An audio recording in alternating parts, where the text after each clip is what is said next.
Стручноста и моралот биле клучните критериуми при изборот на кандидатите за судија во Европскиот суд за човекови права во Страсбур, уверува уставниот судија Осман Кадриу, кој е член на комисијата која ја спроведе селекцијата.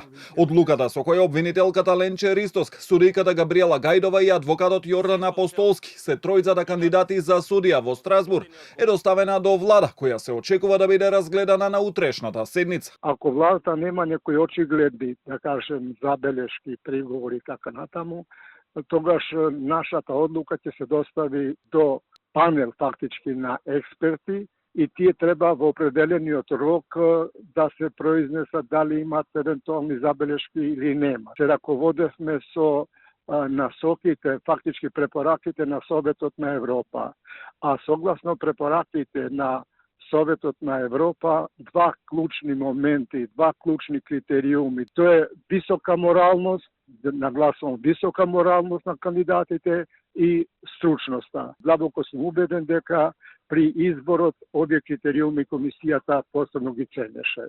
Владата може да ги потврди и тројцата кандидати, но може и да отфрли некој. Сепак последниот збор ќе го има Советот на Европа, каде кандидатите треба да ги поминат интервјуата.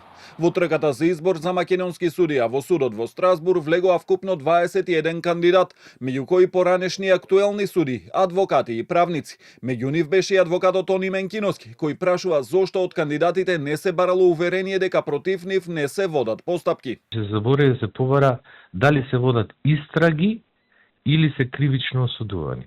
За сите кандидати се направи еден голем пропуст кој мислам дека не е ненамерен, мислам дека е намерен. Од влада потврдија дека ја добиле одлуката, но нема потврда дека листата со тројцата кандидати ќе се разгледува утре. Според роковите, изборот на судија треба да заврши во втората половина на годинава, со оглед на тоа што 9-годишниот мандат на новиот судија ќе почне на почетокот на 2026 година и ќе дојде на местото на Јован Илиевски, чиј мандат завршува.